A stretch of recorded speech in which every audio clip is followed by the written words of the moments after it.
We'd like to welcome you to the Friday Main Event Class 4A Region Preview Show. I am Mike Molder, and he is Lee Teat, and we are the Friday Main Event Lee Teat. Yep.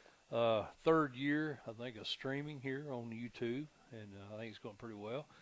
We'd like to begin these region preview shows, Lee, by kind of recapping the prior season, kind of get everybody up to pace with what happened last year, and kind of leading into this year. You know, typically you're going to anticipate a lot of things that were stout last year are going to continue that momentum. So we'd like to kind of recap what happened for the audience. Well, like most cases, this class went pretty much like we expected it to go last year. You know, 4A has been dominated as of late by the East, and last year was no exception. Yeah, Lee, and you know, we suspected the champion last year would come out of the East, but we didn't really know who it would be. You know, you kind of get a three-headed monster over there. You had Greenville, you had Elizabethton, you had Anderson County. I believe that was our preseason top three. I think that's right. And you know, they were stout as we expected.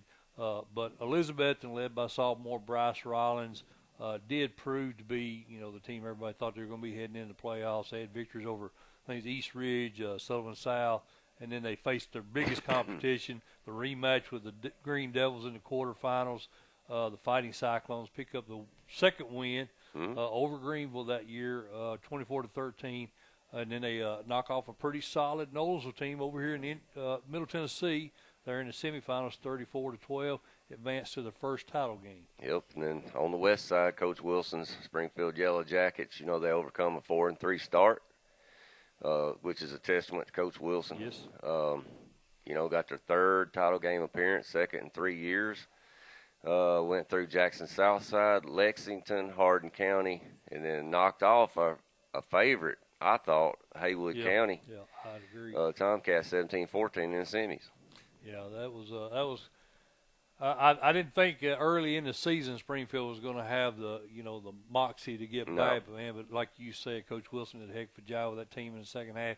The title game, unfortunately though, went pretty much as we expected. We felt going in a dominant Bessie team would prevail, and they did. I think they held the Yellow Jackets lead of 3 first downs for the game in that 30-6 victory. Now, Springfield did keep hopes alive briefly. If you remember, That's you and right. I were up there. They had that 66-yard TD pass from Hudson to Kelly. I think that made it 23-6 there in the third quarter. But, you know, they just started handing the ball off to Maupin, the senior running back, there in the fourth quarter. And I think he wound up getting another score and wound up providing a winning margin. Head coach Sean Witten and the Fighting Cyclones pick up their first state title, and sophomore quarterback Bryce Rollins is named the MVP of the Blue Cross Bowl. Yeah, and he's a phenomenal player. He is, Lee.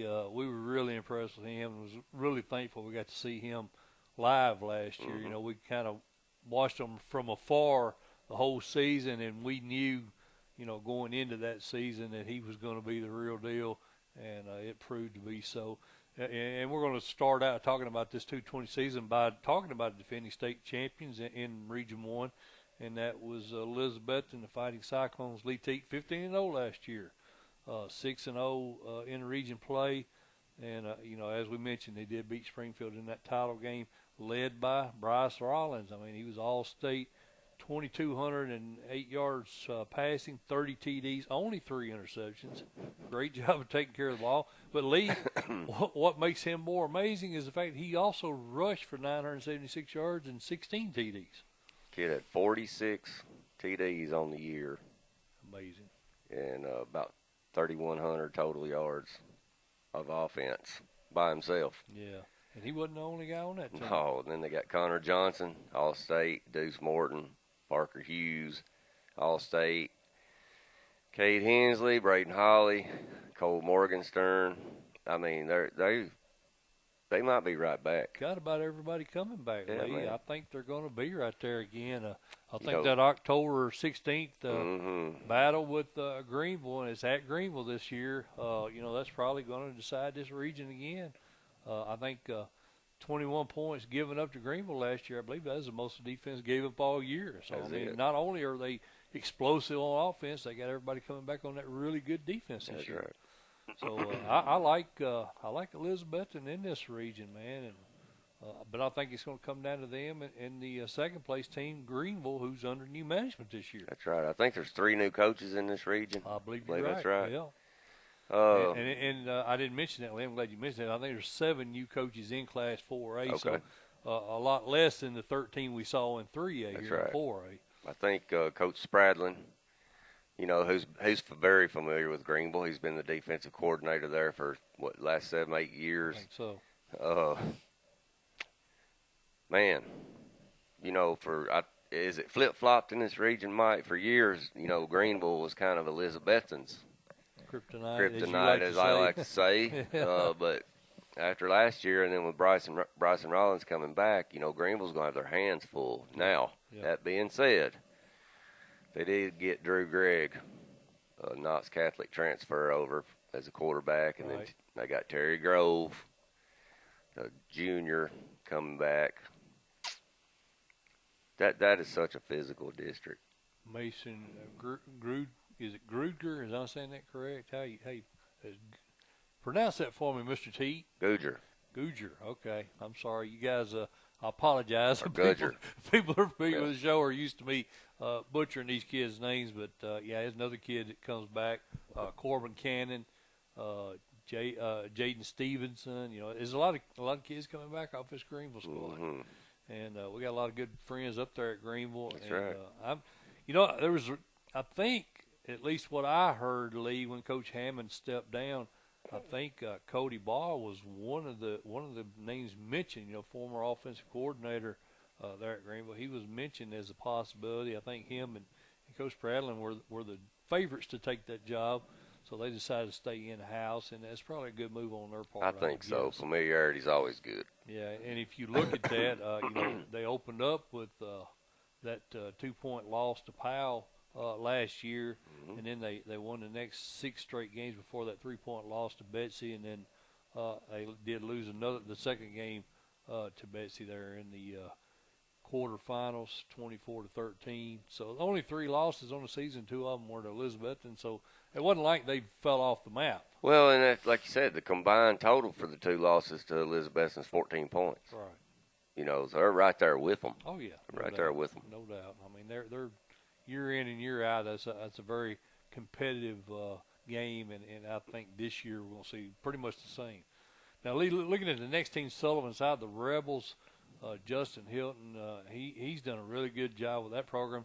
You know, where would they be at if they weren't in this Region 1 with probably the 2 best teams in the state? I mean, they're a very good team, you know, in their own right. Oh yeah, and look what they got coming back. Got Julian Reed coming back, Camden Necessary, preseason All-Stater, Grayson Smith, Damian McLean, Eli Toppin, Eli Jones, Nathan Harkerford, Kobe Light, the senior kicker. You know, and they got into the second round last year. Of course, they did get knocked off by the eventual champions, but Coach Hilton's doing a good job. Well, I mean, Lee, they lost their first 2 games, a couple of 5A teams. I think it was Boone and Cherokee, led by Cody Baugh, who we just mentioned. You know, and only lost to Bessie by a single point on the road. So, you know, who knows? I mean, a slip up here by the top 2 teams, and they're going to ease right in there. That's right. You know, I really feel that if they weren't in this really tough region, they would probably have some region titles in the last couple of years. Yep, I agree. Lee Granger was the 4th playoff team in this region. Chad Tate, 35-39 in his 7 years there. They were knocked out by Anderson County there in the first round. 6-5, 3-3. Talk about what they've got coming back. They got Dylan Singleton, defensive tackle's a junior. Chance Tate, nose guard is a senior. Dawson Holt, athlete, senior. Reggie McBee's back, running back up there, and then Dakota Hawk, senior. So seems like they've got quite a few seniors coming back. I just don't see any room for them right now, Mike, to maybe move up out of that 4. I don't either, Lee. They beat Union County 24-20 at home last year. So I guess the reason why I mentioned that Union County was the 5th place team, so you may potentially see Union County compete for that 4th spot this Right, year. that's exactly considering right. it was such a close game last year. And they're under you. Another one of the 3 new coaches you mentioned, Josh Kerr. He was the offensive coordinator the last 3 years there, Lee. He takes over for Larry Kerr, his dad. So they're kind of passed the torch, so to speak. So, he's familiar with the program. So with Jeremiah Williams back, Braxton Sanford back, and then Cody Nicely back, along with Carson Nicely. Or the brothers, I assume. Yeah, Connor and Carson. Yeah. Yeah.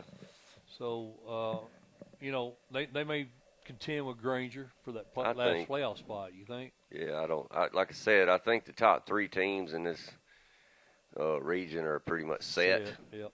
1 and 2, you might could flip, Right. Depending on that, because that's a huge rivalry game. And then I think Sullivan South is right there at the 3rd.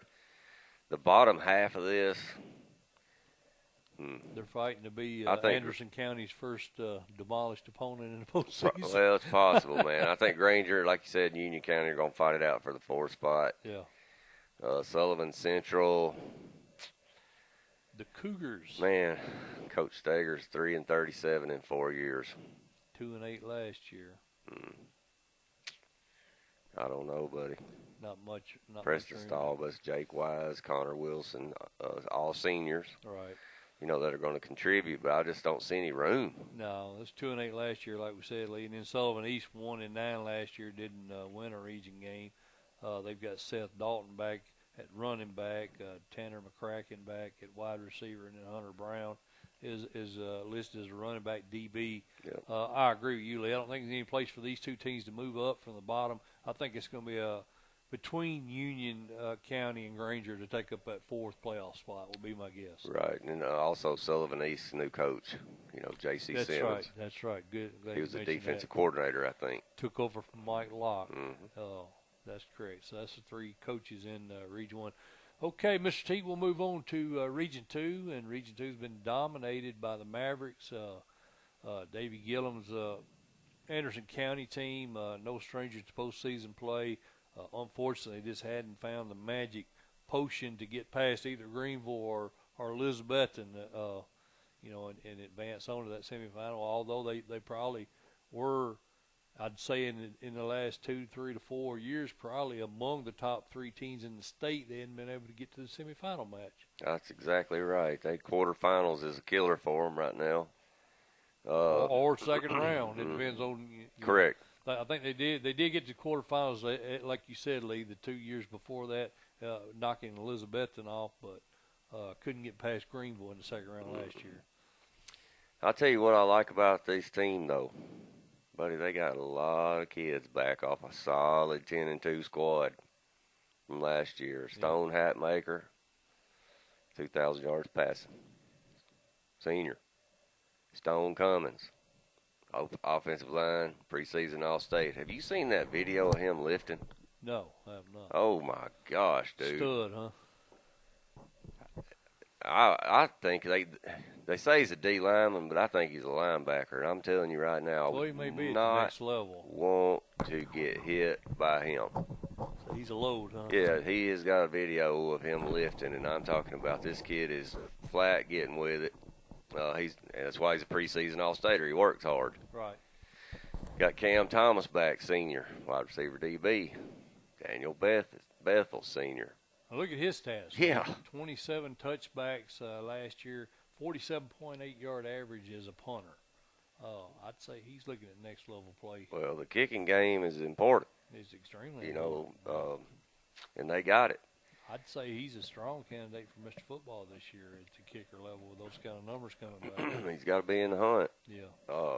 What do you think, Mike? You think Anderson County? I think obviously Region 2, they're hands down the favorite. Well, I'm going to give you a not so fast, my friend. Oh, I think so. Because I think my buddy Grant Reynolds and the East Hamilton Hurricanes, I think they may have something to say about that, Lee Teat. Think so? What do you think about that? Mm. They only lost, they lost 29-14, but they beat all the opponents other than Anderson County by an average of 40 points in region play. And Grant Reynolds is building something over there. Man. He is. He can coach. He's a great coach, and I've been really impressed with him. 5-1 last year. They lost 28-24 by that really good Sullivan South team we were talking about in the first round. And remember, Lee Teat, that was his first year here at East Hamilton. He's developing a culture there. I know he's got a lot of college scouts on campus. He posted on Facebook, not so much this year because of the COVID, but last year there was a lot of scouts visiting East Hamilton. And that's a hotbed. Oh, yeah, right Chattanooga area. That's a hotbed for talent. So I'm just telling you, don't sleep on my boy Grant Reynolds. That's all I'm going to say, Lee. What you got to say to that? You still going Mavericks? I am. Because of all the senior leadership they got. But I think that East Hamilton, hey, the ball bounces the wrong way on any Friday night, and then you're talking a whole different ball game here. Yeah, Blaine Savage, is back for Grant Reynolds' squad. He's a senior. Haynes Eller, Brandon Williams, 6'1", 320. Did we mention? We did mention everybody from Anderson County, did we not? Okay. So East Hamilton got some talent back this year, Lee, and I think they're gonna push Anderson County this year. They may not get them this year, but I'm telling you, man. They're going to be in the mix here very shortly, if not this year. Oh, yeah. Coach Reynolds does a great job. And I still like him at the 2. Like him at the 2. I'll take him at the 2 also, Lee. But I'm just telling you, don't be shocked if there's a little mix-up. A little mix-up, a little shuffle there. Howard, the Hustling Tigers, one of my favorite mascot names. John Starr, 148. And 122 overall. He's 20-22 in his 4 years there at Howard, running that wing tee. 7-4, 4-2 last year. Lee, they got knocked out by Greenville, got shut out by Greenville in the first round. Willie Owens back at tight end, senior. Carrick Thorne, Marcus Fortson at running back, junior. What's your thoughts on the Hustling Tigers? I think they're playing for the 3rd or the 4th spot this year. Last year they went 1-4 in a row. Yeah. Got shut out by East Hamilton in week 11, and that kind of, I think, hurt going into the playoffs a bit. But, I mean, what are you going to do? You got Greenville in the first round. But you like the way they finished the season off, though, man. Winning 4 out of 5 to finish the season out. That's correct. I like them at the 3, man, right now. Like them at the 3. The East Ridge Pioneers, Tim, James, Lee Teat, 6-5, 3-3. They were knocked out by Elizabethton in the first round. Thoughts on the Pioneers? I think they're at the 4 spot, Mike. They got, Ty Mosley coming back as a junior wide receiver, Cameron Sanders. Quarterback's a senior. Chris Diaz, linebacker, senior. Isaac King's a quarterback. DB's a junior. Senior kicker, Caleb Soretto. And Shane Alford's coming back, offensive lineman, defensive lineman. That's a senior. So it seems like he's got some good senior leadership. Yeah. Coach James is – I see them probably having similar season than they had last year, to be honest with you. I think so. Hickson they if they can find a defense lead, they might be able to advance. They gave up 40 points a game last year. Got a new head coach, Josh Owensby, moves up from the offensive coordinator spot for Gary Murray, takes over that Wildcat program. Got a few kids back, Lee. Yeah, he did. Parrish Bassetti, probably the name most people in there hear about. Nike Logan, Landon Moore, Devon Maples, Bradley Woodall. But I just can't see it, man. I cannot see any movement in the bottom third of this. No, not based on how they did last year, especially, giving up 40 points a game. Yeah. That's tough. Now, you got to look at the Pounders come in below them. They only lost to Hickson by 1 point, so I think it's very possible they move ahead of Hickson and they compete for East Ridge, maybe even for that 4th spot. Kurt Jones' squad, he was 7-15. He's 7-15 in his 2 years there. He was a former head coach at Central and served at Notre Dame as a defensive coordinator for 3 years. 2-7 last year, 1-5. Uh, got some offensive linemen back, Lee, which is always a good thing. I think they got a good shot at competing for that fourth spot. They might be able to slide in there. They might be able to slide in. Now, the last place team in the region, Lee, was Sequoia. The Chiefs, led by Ryan Bollinger, 0-10. I don't see a good finish for this squad this year. What's your thoughts? Well, first things first, he needs to get a region win. Yeah. Get that under his belt. Right. Hopefully Gage Crabtree, Dorian Munoz, Brody Gilbert, Justin Benson. You look at those guys, and they're all linemen. Right. We talk about that. You got to have good line play to win. Right. Maybe these guys are coming back as seniors. They want to have a good, strong senior season, and they'll lead up front. Maybe we can get Sequoia a win or two. Yeah, you never know, Lee. This region, much like Region 1, I think, is pretty top two heavy. Yeah, the top is pretty set as far as which three will be there. It's been, I don't even think it's going to be any upset. I think the 1 and 2 stay the same, and then potentially there's some upsets down further. Oh yeah. In the region, but I don't see anybody competing with Anderson County and East Hamilton in this region. All right, Lee. Well, that's regions 1 and 2. We'll go ahead and put that graphic up on the screen here and show the folks how you and I see these two regions playing out. So we'll put that up now, and we'll be back right after this.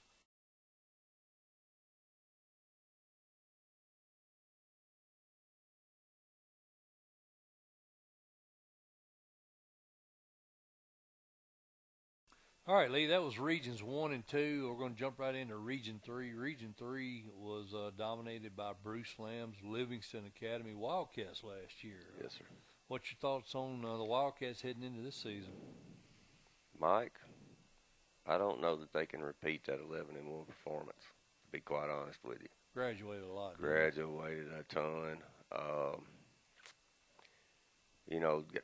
Took it on the chin against a solid Nolensville team. Went to semifinals last year in the playoffs. Right. Bruce Lamb can coach, but I think, he's Livingston. Sometimes they get into a situation where they have a real solid class, and then it may go a year or two, and then they'll have another solid class.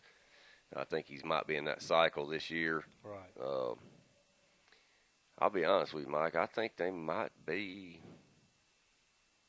be the third best team in this region this coming year. Right? I think so, maybe. Well, I can see it, Lee. Like you said, they lost a lot. They do bring Austin Reeder back, the defensive tackle, Raven Carpenter at wide receiver, Weston Klaus as a nose guard, Jordan Brown, defensive tackle. So they've got some kids back. It's mostly on the line. I don't know where they're at as far as the skill position players go, other than Carpenter, obviously. They did only give up 7 points a game last year, Lee, before running into Nolensville. They beat Cookville, they beat Upperman, beat Smith County in non-region games. So last year's team pretty impressive. But I'm with you. I think they graduated a lot. I don't know if they're able to repeat that success this year. I can't see it, Mike. I may be wrong, but I just can't see it right now. Well, our buddy Steve Trapp, Lee, that's one of my sleepers in Class 4A. DeKalb County, the Tigers got really hot there at the end of the season last year. Went 8-5, 3-1. They did get beat by that same Nolensville team in the quarterfinal round, but they knocked Tullahoma and Marshall County out of the playoffs. Two really good Region 4 teams last year. That's right. I went to that Marshall County game. Did you? I did. Reason being, one of the kids at DeKalb County we mentioned here, Evan Jones. Congrats to that young man. He just committed to Tennessee Tech University. Pretty good sized young man, tight end, defensive end type. I coached that kid in youth football. Really? Mm-hmm. Sure did. Despite that coaching, he still turned out all right, huh? Sure did. But I tell you what, Coach Trapp's got a bunch of kids back off a pretty solid team from last year. Yeah, Alex Adino, the quarterback, senior Lee, I think he's gonna have a really good season for him this year. Yep, he's a scrambler and wings it around, and I enjoyed watching him play. So I think maybe Coach Trapp gets the one. I like him. I like them. I like them at 1 in this region. I sure do. I think the Tigers have. I think they're going to build off that momentum from last year. They've got a pretty good non-region schedule. I think Warren County is a winnable game for them. I think Upperman is going to be down a little bit this year. They play a tough 2A Watertown team, and then they got Grundy County, Cannon County, Smith County, all winnable games for them.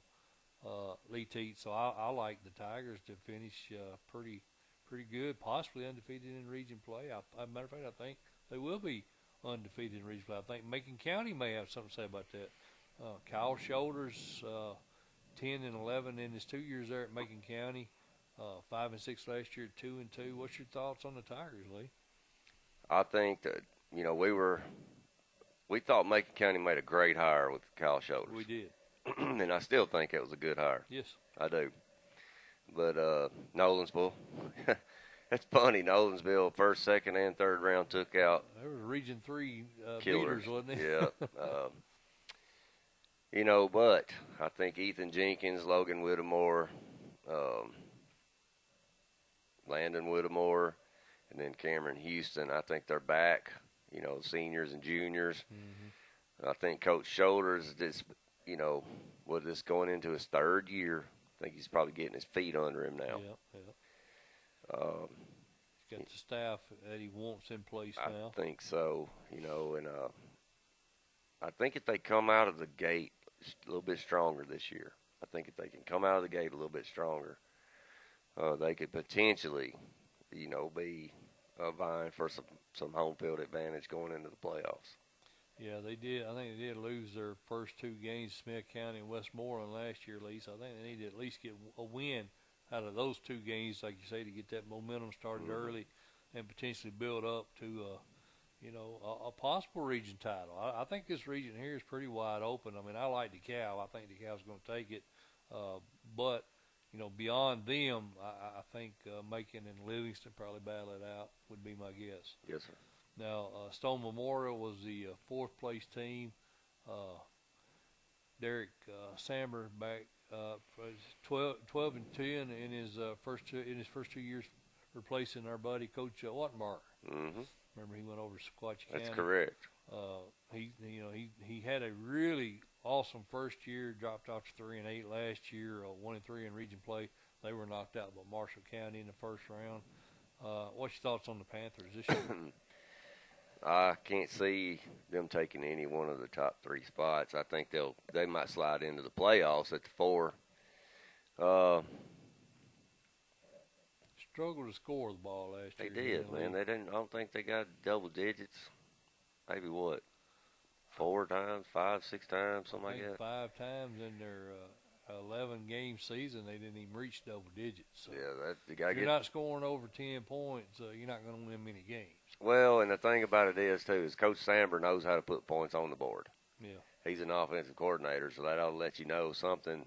Maybe he didn't have the players to do what he thought he could do or whatever, but he'll get that ship righted, I think, and put points on the board this year. But I just can't see them surpassing the top 3 that were already mentioned. Right. So Cumberland County 0-10, 0-4. Lee, they got a new head coach, Noah Rapaski. He was offensive coordinator at Upperman, Lincoln County, and Cookeville. He takes over for Eric Blue, who is Coach Vance's son. 0-10, 0-4. What do you think? You got to stop some people. They give up way too many points. Was it 43 points a game last year? Yeah, you're not going to win many games doing that. Got to stop some people. Looks like who's Stephen Day, Trevin McGee, Kobe Pinson, Brandon Tollett, and Colin Brown are returning. But the one thing, like you said, if you see that, they gave up 43 points a game, but of our key players returning, one of them's a defensive player. Yeah. We got to shore the defense up. Well, Lee, let's move on to Region 4, my friend. Region we're a little more familiar about over here in our neck of the woods, Marshall County.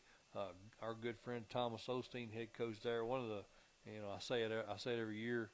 I repeat it every year. Matter of fact, I think he's one of the better young coaches in the game. Really impressed with what he's been able to do there. 56-21 in his 6 years at Marshall County. 93 last year, Lee 5-0. All three of their losses were by 6 points or less. So they had non-region losses to Giles County by 4 and Shelbyville by 6. Of course, DeKalb County knocked them off, upset them there in the second round, 28-24. What do you think about the Tigers heading into this season? Well, I think Coach Osteen's going to be right back where he's at. He's competing for the title in this region. You like him, huh? I do. I think last year, Coach Osteen, from what I saw with that Marshall County squad, it was kind of an uncharacteristic squad. They in the DeKalb County game, they had a few mistakes they made, and that's typically Coach Osteen's teams don't make those mistakes. Right. They were, no offense to the kids or anything. Sometimes the ball just bounces wrong or whatever, but. Well, they're starting tailback. They lost him there toward the end of the season, if I remember right, at least. I just remember they were getting penalized a lot, yeah, and things like that. And I know that's not Coach Osteen's style. I think he'll right that ship. They'll be playing a little bit more disciplined football this year. But what I do like is they got Bryson Hammonds back behind center, and he's just a junior. Right. And I think he's going to bring some leadership to the table this year. Sometimes as a sophomore, you might, you're looking at a bunch of big old juniors and seniors, and they ain't really wanting to listen to you. But I think this year he'll have their ear, and they got 25 seniors, buddy. He's a gritty kid. Yes, Lee. sir. He's a two sport athlete. He's a really good baseball player as well, I believe. 1,796 yards, like you said, 16 TDs, only 5 interceptions. Took care of the ball. Takes care of the ball, and that's typically what Thomas Osteen led teams when they thrive. That's a key element is having a quarterback that makes good decisions. That's right. And I think Bryson Hammonds is right in that mold, and I like them as well, Lee. I've got them number one. I've got them winning this region, but it's going to be tough. It's going to be a battle. It is going to be a real battle. They got a Key Howard back. They got Braden back, Christian Stacy back, Isaac Brinkley, Devontae Davis at wide receiver. He'll be a big target for Hammonds. Got a lot of elements back. Got a lot of players back. Really like the Tigers, but they're going to have their hands full with Nolensville, the Knights, Paul Derrick. He's another good friend of our show, Lee. 11-3, 4-1. They got hot at the right time last year. Yes, they did. They sure did. And speaking of QBs, got Ryder Gallardi back. Yep. Now, they did lose a huge weapon in Koutras from last year. But Gallardi can spin it. He's got Gage Skipper, wide receiver. He's going to be throwing the ball, too. Will Sparks is a good offensive lineman they got over there. Dobson, Rich. But the thing about Nolensville is that area is growing so fast. I think this may be, if they reclass, this will be the last time Nolensville's in 4A. Definitely. And every year they seem to pick up, some really talented athletes over in that area. Right. And so they got some kids we don't even know about, Definitely going to be competing. Definitely. Well, they lost to Marshall County 30-14. They lost to Franklin, a really close game, 25-23. Of course, prior to that, lost to Elizabeth in the semifinal. The only 3 losses they had all year. The defense played extremely well. Only gave up 7 points a game in their 10 wins. They beat Watertown. They shut out Columbia. Oh, that surprised me. Yeah, I think Columbia's. We'll talk about that obviously in the next show. But I think Columbia's going to be a sleeper in 5A next year. They're loaded, but Nolens has got a really good shot of making back to that semifinal game. Yeah, I think you're right. I think it'll be between them, Marshall County. I think DeKalb, and the next team we're going to talk about, and that's John Island's Tullahoma Wildcats. I think those 4 teams are going to be fighting for that semifinal spot out of Quad 2. You going to agree with that? No, yeah, maybe. Yeah, maybe. Maybe. And I just mentioned Tullahoma, the Wildcats, John Olive squad. He's got a lot of kids back. They did graduate Ben Fulton, the starting quarterback, but they really like this dual threat kid they got coming in, Ryan Scott. He takes over that spot. Again, he's a dual threat, Lee. Tidrell Mitchell is a defensive tackle. Ian Poe, big guard, 6'4", 315. You love to have size up front, man. Bo Nunley, especially with a dual threat quarterback. That's right. Jaquez Elliott, defensive end.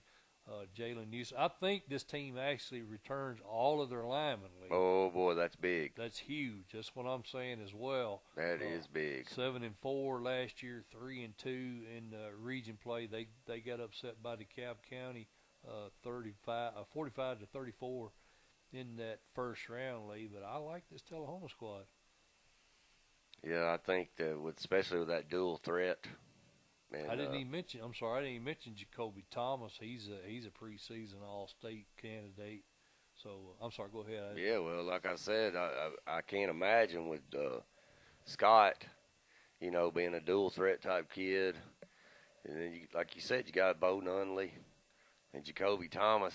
If Coach Olive can play some defense this year, yeah, and just stop some people, yep, he's just gonna run it down your throat. I think. I think so too. Just use the quarterback dual threat, and then when you come up to try to stop the run, he may take a few shots deep during the game. But if I had that lineup with all my starting linemen coming back, man, I may just try to pound that rock all season. Control the clock. And control the clock and play some defense. Yeah, keep your defense off the field. That's the best way to win a game, no doubt. So he's got that dynamic this year. So yeah.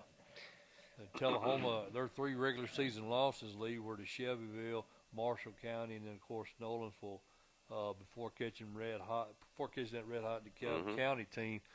So 7-4, and the losses were to really good competition. They begin the season on August 20th. It's Thursday night game. It's kind of a tradition. They've started with Shelbyville. I will be at that game. I'm looking forward to that matchup there. It's at Tullahoma, actually. My buddy John Olive and Ken Keller are on the call. If I'm allowed to. I don't know how this COVID stuff's going to work out. Man. I always try to visit those guys in the booth, whenever they're calling games. 2 of the best in the business. They are. They do an incredible job calling Tullahoma football. So I'm looking for. Speaking of those guys, they'll be on the Duck this year, I believe, Lee, and you and I in the morning will be on the Duck. We got a 2-hour special, 93.9 FM for you guys in the Middle Tennessee area. Lee and I will be breaking down Middle Tennessee football tomorrow morning, 8 a.m. You can go to 939theduck.com if you want to stream it over there. But I'm looking forward to that, man. We hadn't done any radio. Well, I did some radio last year, but we haven't done any as a team in a while. So I'm looking forward to jumping on and doing that tomorrow with Gary Daring and Neil Gordon. Sounds good to me, man. Yep. So anyway, I got off topic a minute. Little plug. Got a little plug in. A little plug there, Gary Daring. You're welcome, everybody. So we'll be doing that tomorrow. But getting back to Tullahoma, Lee, I like them.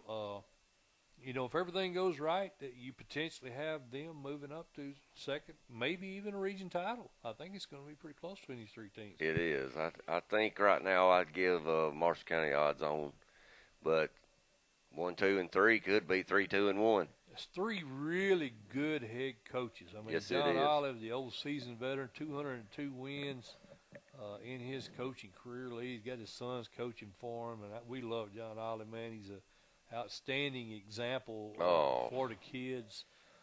Great guy. We talked to him up in Cookeville, if you'll remember. Yes, sir. Him and his sons were up in Cookeville for the title games.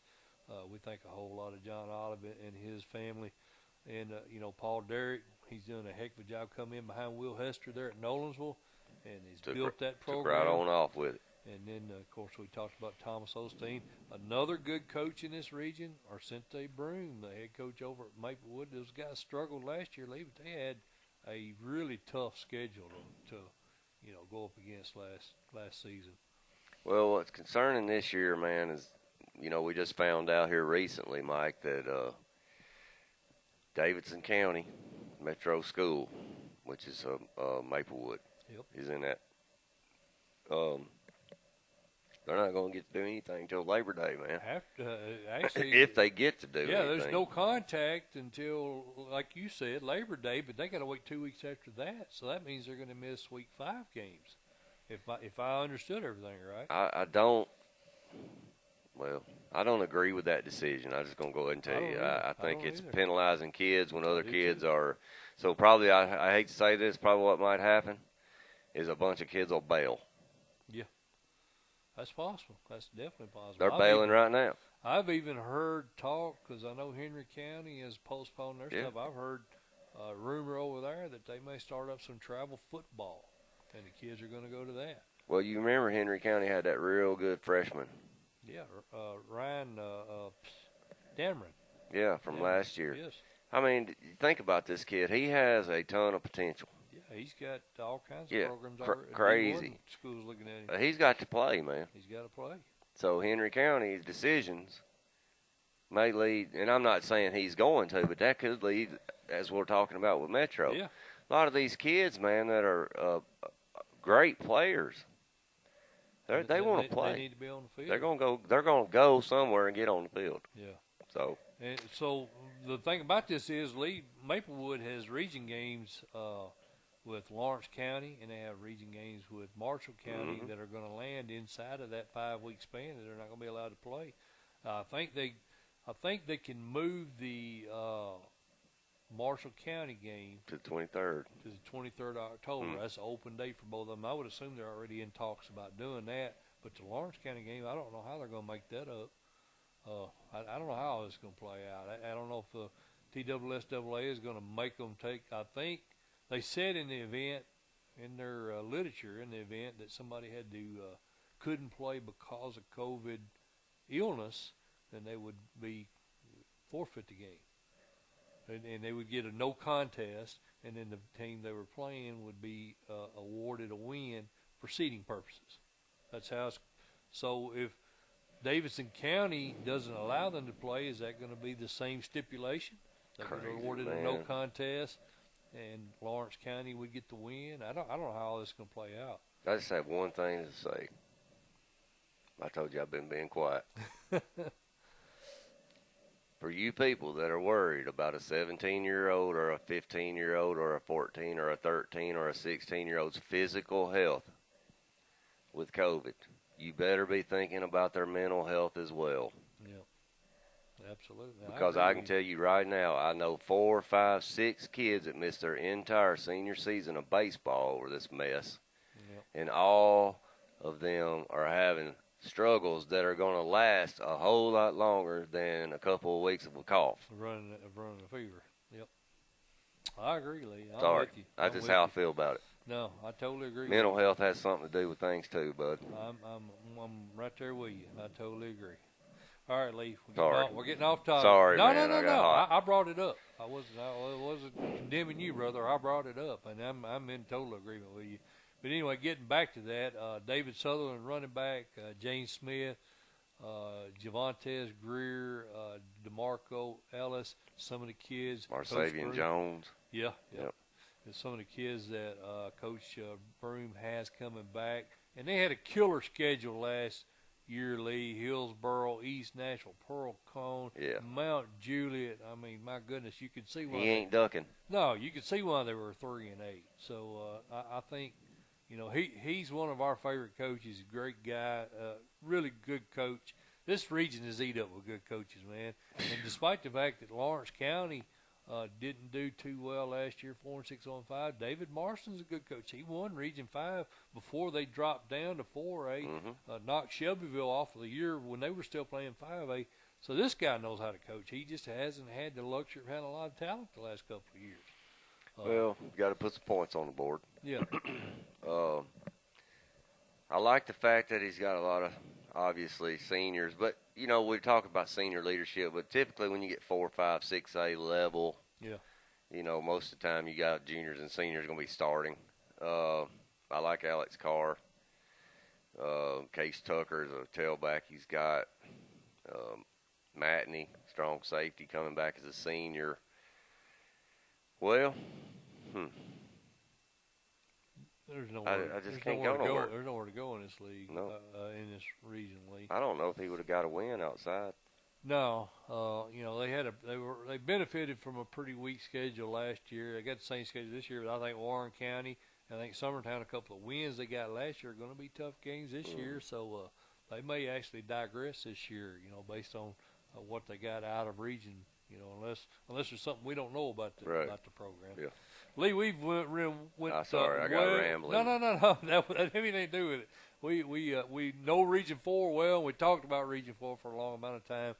So it got us behind, but we're going to go ahead and throw our projections for Region 3 and 4 up on the screen, Lee, and we'll be back right after this.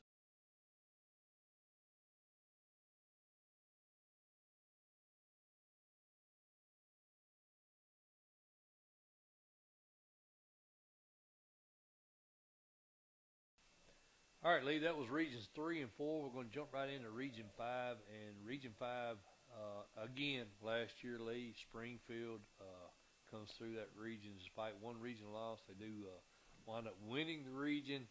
And Dustin Wilson, as he frequently does, made a heck of a postseason run, wound up in the title game again. What do you think about the Yellow Jackets this year? I think they're going to be right there competing again. I like Kavarius Smith and Cavantes Hudson.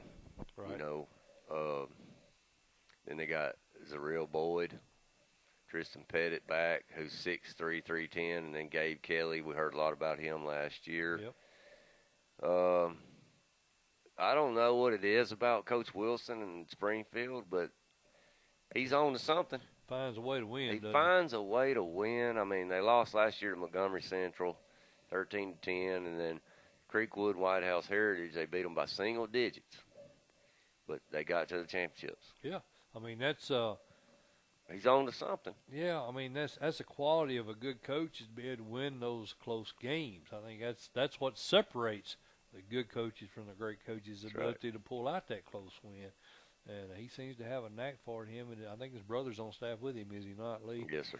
So those Wilson guys, they do a good job up there at Springfield. We love the guy, man. They love their town too. They love their town, and we've got an open invitation to come up there, Lee. We need to try to make that happen at some point this year. Sure. 30-6, they lost to Elizabethton in that championship game, but they were 11-4, 5-1. They did lose to Marshall County earlier in the year in the out-of-region game. But I like the Yellow Jackets, and like we told Coach Wilson in that post-game interview, man, they got a lot of key elements back, including a quarterback that started in the state title game. That's always a good thing. Yep, sure is, buddy. Creekwood, Coach Steele. Yep. I always say that wrong. That's why Coach Steele. I want to say Thile. It looks like Thile to me. Yep, Sorry, Coach Steele. Coach Steele. We had him on the show, Yep, Lee, so sure I mean I'm familiar with him. I'm just not that smart. The Red Hawks 9-3, 4-2 last year, lost to a red hot Hardin County team in the second round, 28-14. They had heavy senior graduation, Lee Teat. Yes, they but did. They've got some kids back. They do. You know, Elijah Donaldson's back, senior quarterback, and then Jack Dawson, another senior they got coming back. Velasco's a good kicker. Lunsford's a fullback sophomore, and then Hayden King is a sophomore. I like Coach Steele to make a push in this region again. It'll be the 2 or the 3, though, I think. I think you're right. I mean, they lost to Montgomery Central and Springfield both by single digits, Right. so they were right there on the cusp of winning the region title last year. Looking on down, Lee, White House Heritage was a team that really got hot at the right time. Stetson Dickerson squad, they were out of the playoffs, dead on the road side. They win their final 3 regular season games, reached the playoff. They may be a sleeper this year. They got a pretty good bit of talent coming back as well. I'll tell you what, Mike, I kind of like them at the 2 spot. Like them at the 2 spot. I do. I Coach Dickerson, solid coach. Chance Anderson's back. William Wilson did lose Parker Deaton. Deaton was a really good tailback he had. But let me tell you something. This Jackson Mapes, man, you talk physical runner and will knock your block off. Well, that's what you want. As a linebacker. He plays both sides of the ball. He's a tough ball player. So I kind of like White House Heritage, like you said. That You like them at the 2? yeah, and I tell you what, they may be a sleeper. Maybe a sleeper. Maybe a little sleeper. I think they're a sleeper. I said, I actually had the word sleeper wrote beside them, man. So I'm not disagreeing with you at all. Portland Lee, the Panthers, Greg Kavanaugh's team, 4-7, 3-3. They got knocked out by Hardin County also, 42-14 in the first round. Cade Boxback, Devin Fuqua, Garrett Smith, Charles Mitchell, the strong safety, is a junior. Dylan Gully is a running back senior. I think they lost some key players, Lee. I don't know. Did. I don't think there's any place to move up. Do you? No, and I tell you what, man. Of course, I grew up playing against Portland. Right. And back, who was the coach back then was oh man. Can't believe you forgot that. Oh gosh, his dad. He's at Roger Perry. Roger Perry. Dadgum. Well, getting old sucks, man. But anyways, I remember those teams. Yeah. And man, they were just tough. Yeah. Tough. I'd like to see Portland get back on track. They got that big train runs right behind the field and a lot of tradition up there. But they've been down for a while, man. I love Roger Perry too, by the way. Been down for a while, so I'd like to see them get back on track. But I just don't know if this is the year. I don't either, Lee. And I'm gonna tell you why. Because Montgomery Central, by all. Oh my gosh, what a craziness! They should have. They really should have won that region last year. I mean, they had, the most insane 2 weeks I've ever seen in high school football. It was. They went from a region title and a number 1 seed to out of the playoffs in 2 weeks. Craziest thing. They an early season loss to Port and eventually dropped them out of the tiebreaker after losing to White House and White House Heritage in the last 2 weeks. That loss to Portland earlier in the season, that knocked them out of that tiebreaker for that 4th spot, and there they were sitting at home 7-3, 7-3. It's crazy. 2 weeks. 2 weeks. 2 weeks went from first to out. Done. I don't think I've ever seen that in high school football. Not in that scenario. No, and that was Jeff Tomlinson. He's 34-49 in his 8 years at Montgomery Central, and he's got to view last year, I think, as the one that got away, especially considering that he did beat the team that eventually made it to the title game, Springfield. That's right. Yeah, they beat them.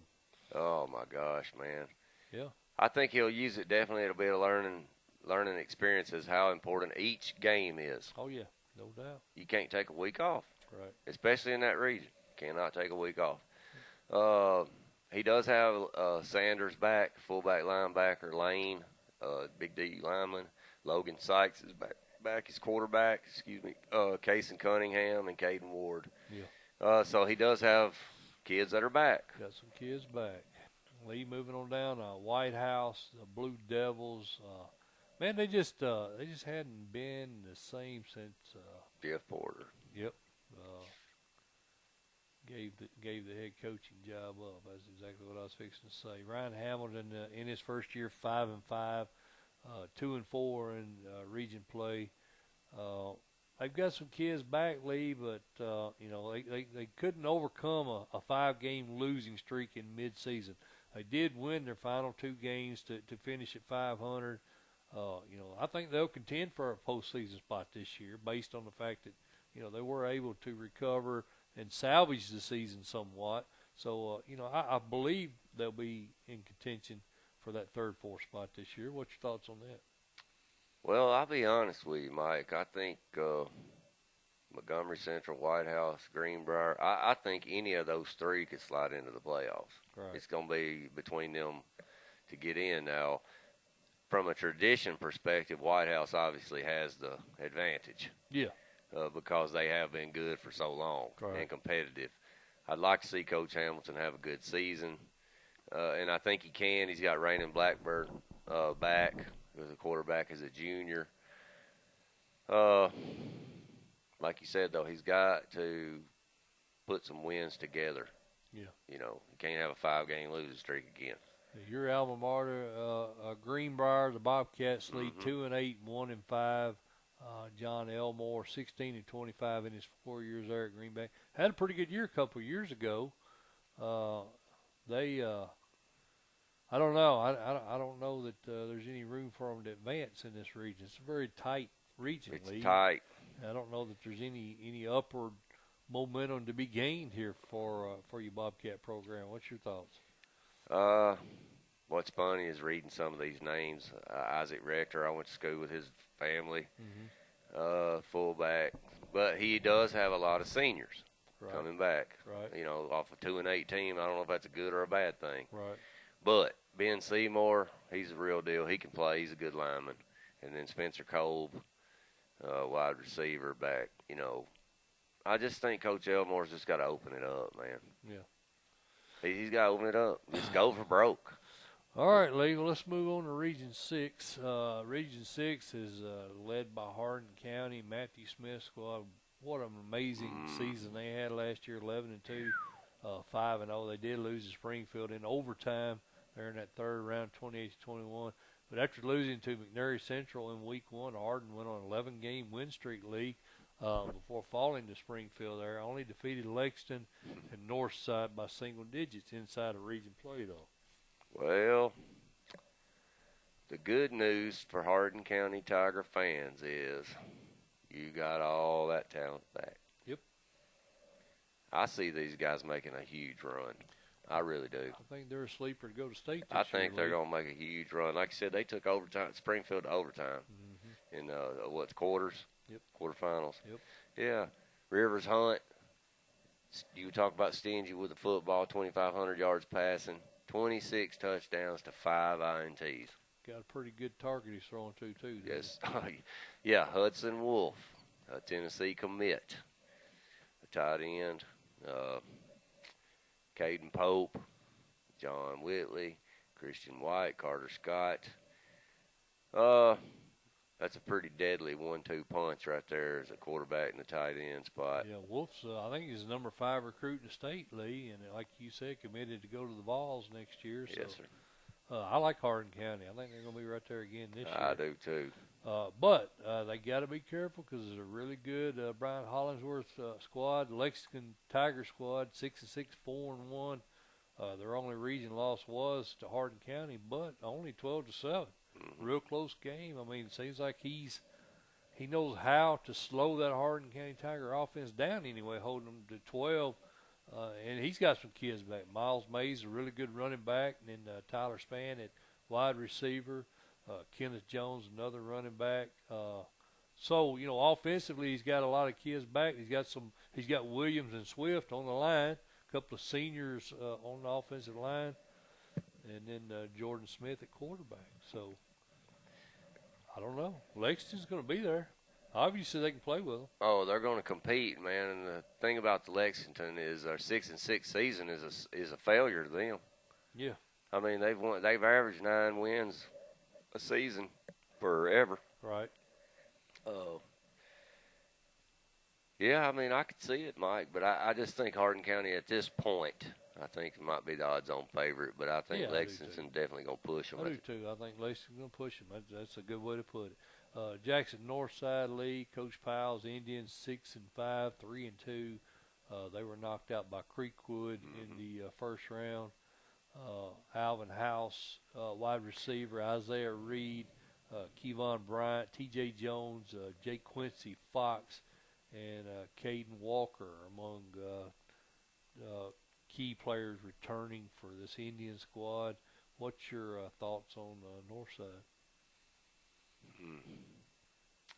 I'm thinking I'm liking them at the third spot. They lost to Lexington by 11, Hardin County by 7, but they got to go on the road against both those teams this year. Be hard to pick those wins up. Yeah, I'm with you. I like them to finish third again this year. Jackson Southside, the Hawks, 3-8, 2-3. Tyler Reeder in his 4 years is 22-21. They had wins against Liberty, Chester County, and 2A Union City in non-region play. So, what's your thoughts on Southside? I don't know, Mike. What are you thinking? I don't think they can move up any, Lee. I think they're going to be fighting for that fourth spot again. To be honest with you, I think they'll be battling for the fourth spot. Cause Yeah. They better watch out for Liberty. I had a chance to meet new head coach Scott Atkin over there, and he's really happy with what he's got. Well, the only thing, despite the fact Anthony Brown transferred out. That's what I was going to tell you. That's kind of what's worrying me is, you know, I kind of was looking at Liberty maybe as a slide into that 4. Yeah. As a pretty solid choice there. Right. But with losing Brown, I think it's just wide open bottom half. It is. Christian Martinez returns. Tavarian Lambert at running back. Demetrius Moore. He's got big Anthony Brown. He's listed as a QB wide receiver cornerback, 6'2", 190, I guess. Oh, I'm sorry. That's the kid that transferred, right. Lee. That's right. I forgot to wipe him off my list. That's what I'm worried about. Yeah, but I guarantee you'd like to have him back. Yeah. I forgot to delete him off my returning players list. Yeah. But, I think you know what, Coach they're going to battle positive. for that. They're going to battle for that 4th spot. Coach Atkins is he's a good coach, man. Yeah. I appreciate him. Appreciate you, Coach, showing me around the facilities when I was over there. Chester County lead the Eagles. Steve Robinson, 2-28 in 3 years, 0-10 last year. Ellis Patterson is returning running back, 127 yards. There's not much else coming back. They only averaged 8 points a game last year. I don't think they do anything this year either. I don't either. All right, Lee, that's Regions 5 and 6. Let's quickly put that display up on the screen, and we'll return right after this.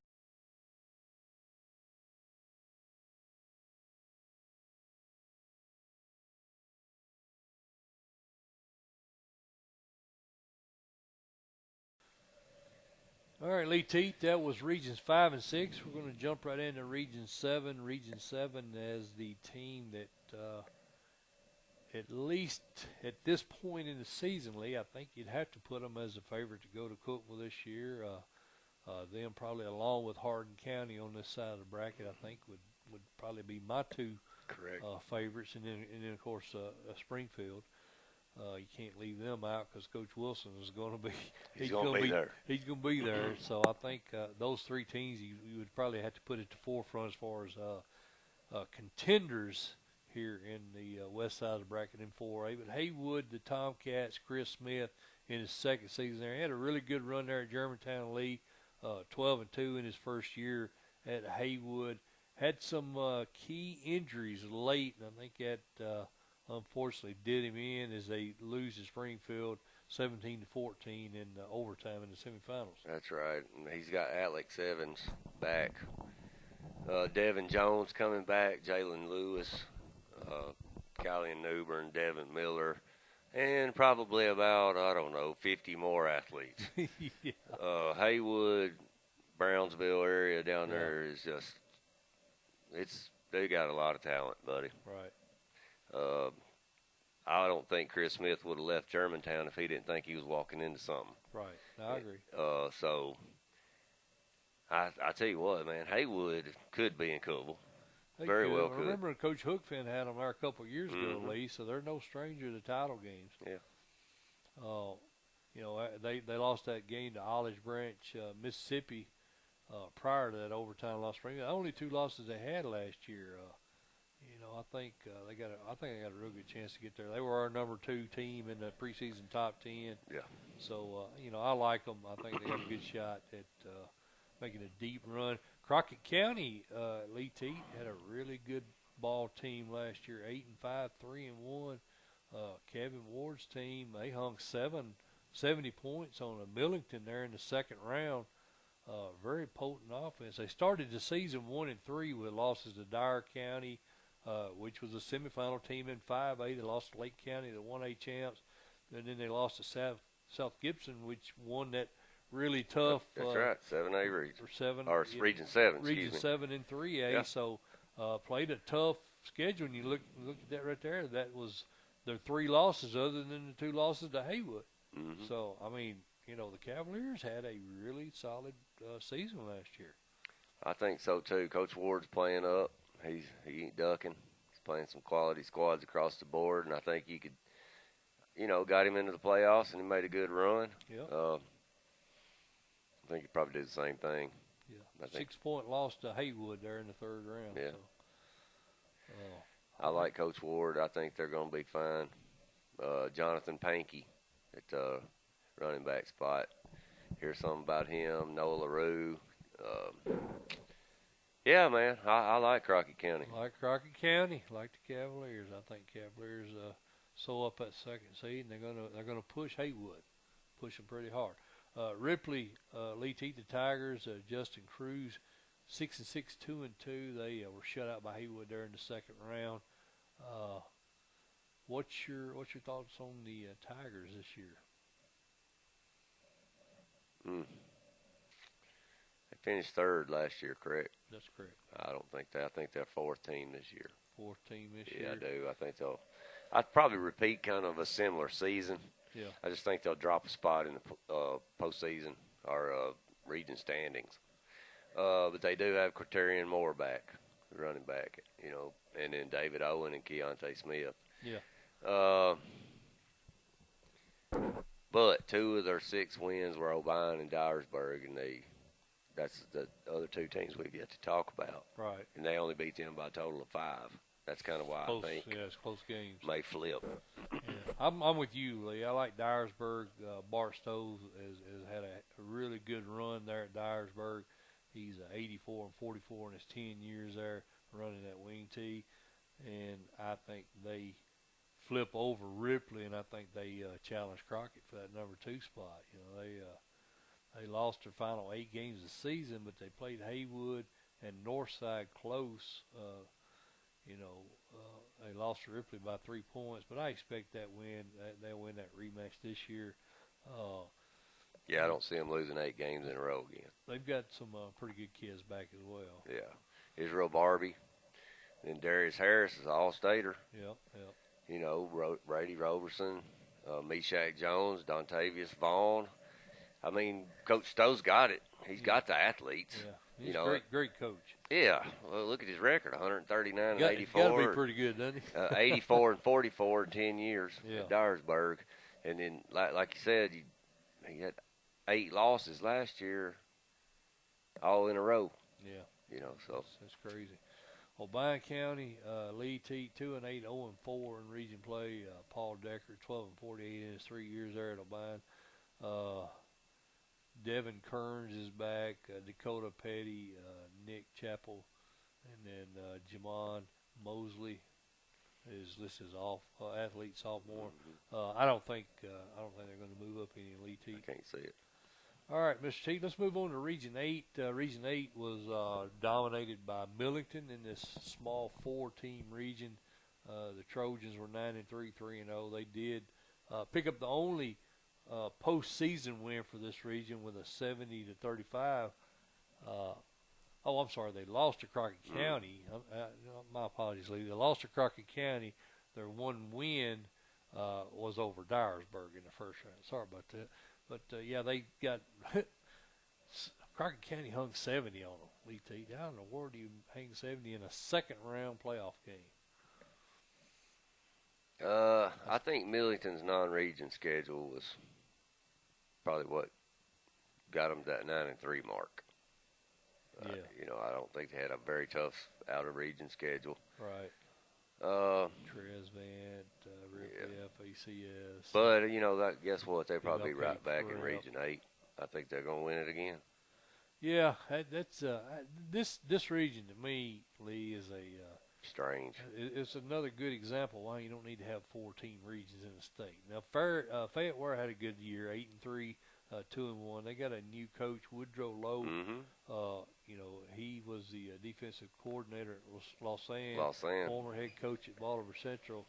I think that was a really good hire right there. He's got Kyle Lowe back at quarterback, Atlantis Lax, and then he's got Walker at strong safety and Avant at tackle.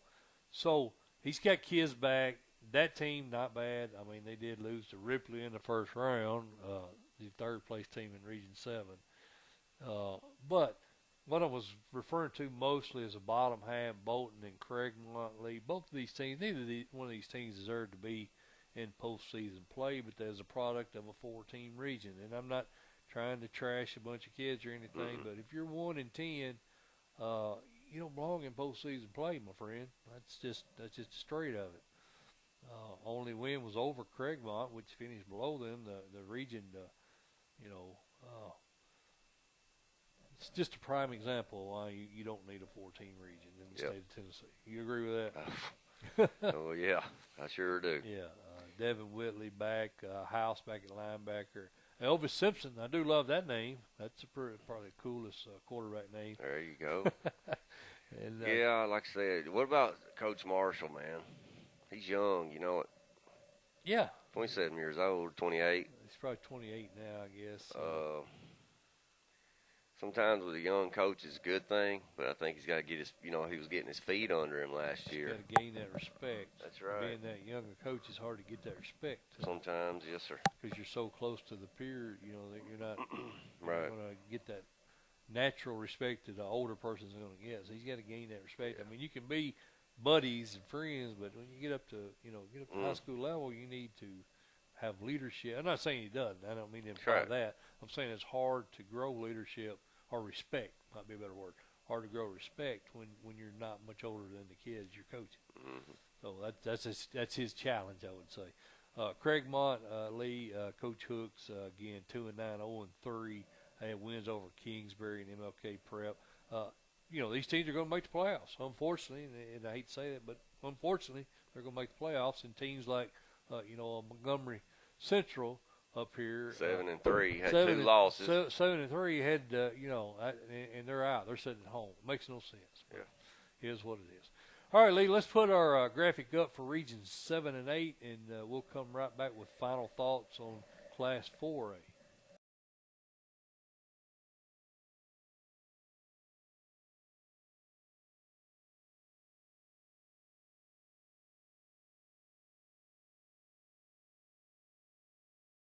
All right, Lee, that was regions 7 and 8, so that's going to conclude our Class 4A region preview show. Lee, much like last year, I expect the champion to probably come out of the East. What's your thoughts?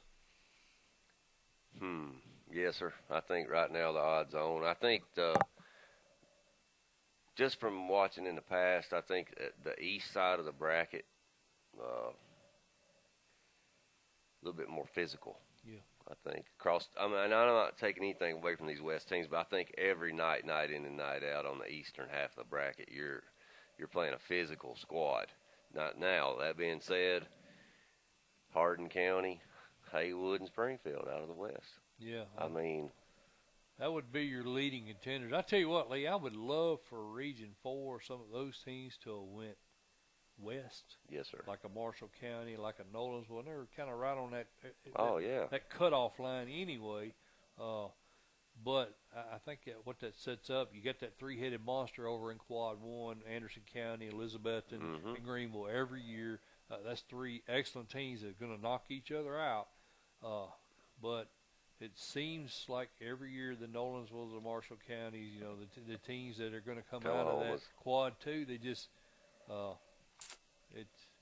that may be, in a lot of years it is, that may be a better matchup than what you see in the title game. I think, and I'm evidenced by Marshall County, and the Springfield people get ticked off when this is brought up, but Springfield got beat pretty good by Marshall County in a regular season game. Marshall County doesn't even make it out of their quad over in Quad 2, while Springfield, goes to the final. So I wish you could separate out 4A a little bit better.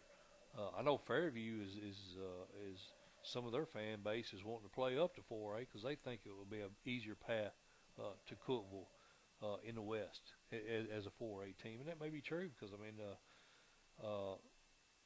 Springfield going in. Did you the way they were playing at the time? Did you see them making it to Cookeville last year? Oh no, I didn't. But like I said, I'm not taking anything away from Coach Wilson. I'm not either, and I credit Coach Wilson for the fact that they got there. That's right. I'm not. But I think the path.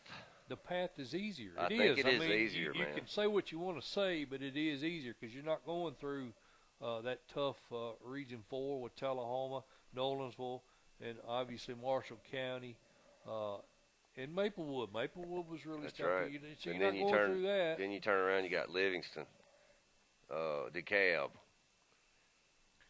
Yeah, right.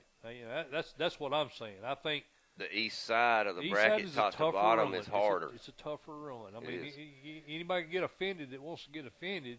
It is what it is. It's a tougher run to get through the East bracket and the West, and that's just the way I see it. And I think that's the way I think it most is. people, other than the West contenders, You'd see like it. to see a little bit more parity. I'd say a little more parity. I exactly Yep. would. And I hate it for Anderson County and Greenville and Elizabethton that those three teams are in the same quad, because those three teams on any given year, each one of them could make a legitimate argument for being a state title worthy team. Oh, yeah. Right.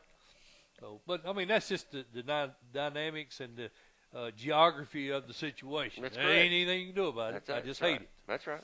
But anyway, I got way off topic on that, didn't I, Lee Teat? All right, well, Lee, let's wrap up this Class 4A region preview show. We appreciate you guys checking us out. This was the fourth in the series of 6 shows we'll have. We'll have Class 5A Monday. Lee, we're going to take Saturday and Sunday off, give these guys a break from us. Monday night, we'll have the Class 5A show. Appreciate Coach T, Jim Thompson at CoachT.com, supporting us for the third year in a row. Yes, sir. Appreciate Elaborate Images, Yes, sir. Marsha Howard, for all of our hats, our shirts, our banners, everything she does for us. FridayMainEvent.com. I'll give you a link to her website if you want to purchase some merchandise. For Lee Teat, I am Mike Molder. This has been the Friday Main Event. We'll catch you guys Monday.